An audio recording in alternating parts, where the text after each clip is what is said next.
deal with airplane peanuts.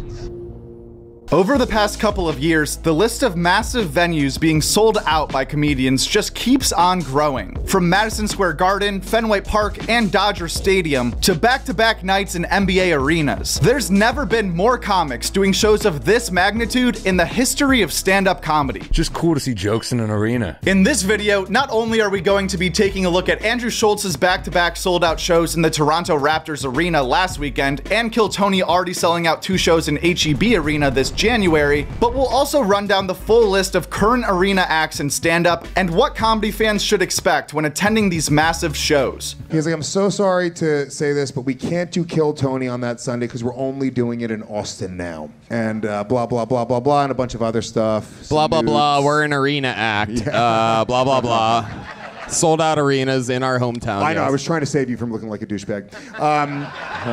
The full list of comedians who have an arena booked on their current or upcoming tours include Adam Sandler, Andrew Schultz, Bert Kreischer, Bill Burr, Liza Schlesinger, Fluffy, The Impractical Jokers, Jack Whitehall, Jeff Dunham, Joe Coy, Cat Williams, Nate Bargatze, Ryan Hamilton, Trevor Noah, and Kill Tony. What's even crazier than that list is that in the history of Madison Square Garden, which has longly been considered the top of the mountain in terms of stand-up venues, only 20 different comics have headlined MSG. However, out of those 20, 15 of those shows have taken place since 2010. Meaning it has been getting more and more popular for comedians to accomplish this feat than ever before. Look up bands that have sold out MSG, or what comedians have.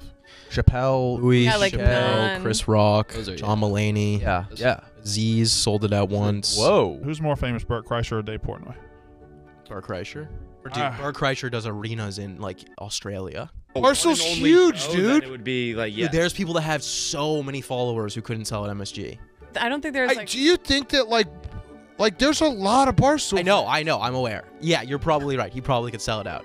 No, I'm standing by my ground. He would sell it out. Ground. I'm not saying that. I know Dave is massive, and he might be more famous than Bert Kreischer, but 18,000 people at one night in one spot is a load of people. Like we mentioned earlier, the most recent comic to perform at a venue this size is none other than Andrew Schultz, who just had 2 shows in Scotiabank Arena this past weekend, which adds up to a total close to 40,000 tickets sold for Schultz in just one city, which is pretty awesome. Same deal with the Kill Tony New Year's Eve show that's happening in Austin a few months from now. HEB Arena does hold significantly less people than a professional sporting venue, but for a live podcast, this is nuts. And you got to assume this is only the beginning for both Kill Tony and Andrew Schultz moving up to this next level. That is unbelievable. He's doing this podcast in an arena on New Year's Eve. Congratulations. That's fucking amazing. Thank you so much. There's no doubt these shows becoming larger than life is a net positive for everyone involved, from the comics to the fans and the whole industry in general. And while attending an arena show can be fun to witness the spectacle of one of your favorite comedians performing in front of thousands of people in the round, it might not be the best atmosphere to experience actual stand-up for the joke's sake. Eventually, the size of the venue starts to get in the way of the performance. The audio is typically a bit off and scratchy. You end up watching most of the show on the Jumbotron, and there is a lot more of a disconnect between you and the comedian. That's why arena shows are cool, but for a different reason. If you've been a fan of someone like Andrew Schultz for a long time, seeing him perform where the Raptors play almost feels like a celebration that you get to be a part of. But if you wanted to see the very best version of him doing stand-up because you love comedy, I don't think anyone would suggest sitting in a crowd of 17,000 other people.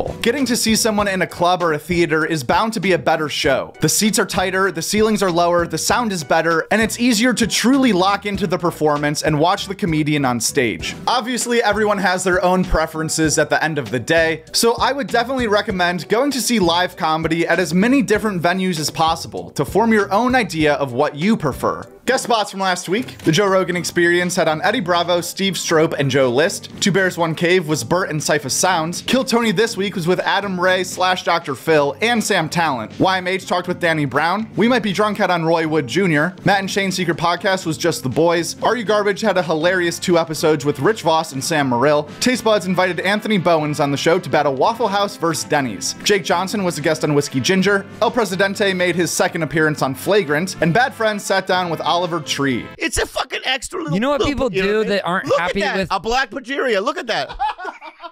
I'm walking. Bob, you're gonna lose our guest. That's it. You're losing our guest. I'm not doing this fucking shit again, Bobby. Don't fucking talk. Dude, I'm sorry, dude. Dude, don't do that right now, dude. Dude, I'm sorry, man. Where's the other exit, Milk? There's no other exit, dude. That's whiskey ginger.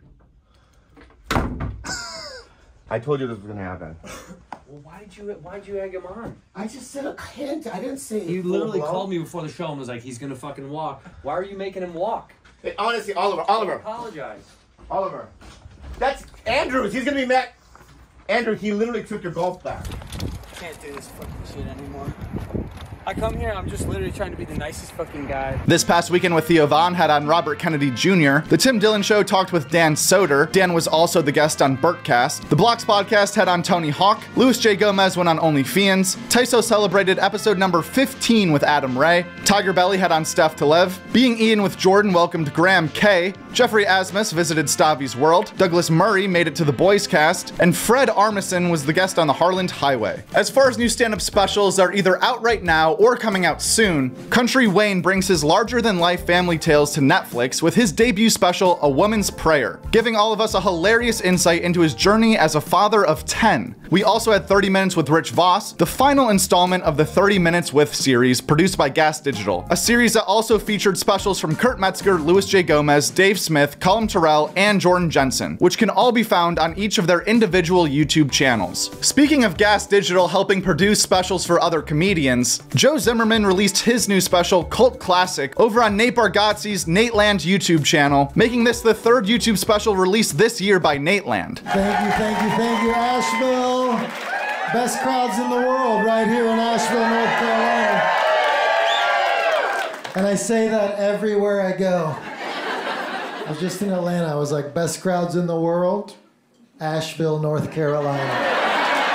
That's right. We also have a few new specials that will be coming out relatively soon. Matt Rife's Netflix special, Natural Selection, will be out on Netflix later this year, and both Kim Congdon and Sal Vulcano have their debut stand-up specials coming out soon, sometime in early 2024. The contest still stands. If you are going to any of my tapings, any of the 4 tapings for my stand-up comedy special, I'm going to choose one ticket. It doesn't matter where you sit, and it doesn't matter what taping you're at. I'm going to choose one person, give you a +1. I'm going to fly you to New York, put you up in a hotel, and bring you on the set of Impractical Jokers. I want to do that as a thank you to you guys because I couldn't believe it sold out so fast. This video is probably going to be uploaded a tad later than normal just because this past weekend we had the honor of attending SkankFest 2023 in Las Vegas, which was an experience that is almost impossible to describe, but we'll try our best in the official full SkankFest recap video coming out later this week on this channel. It's going to include some special interviews with comedians, behind the scenes footage, and answers to a lot of the questions comedy fans have about this festival. Please consider subscribing right now to make sure that you see that video right when it comes out, but most importantly, thank you so much for watching this video.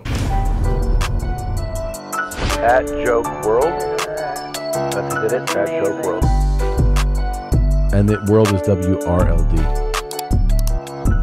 That's a great YouTube channel, Joke World. Check it out.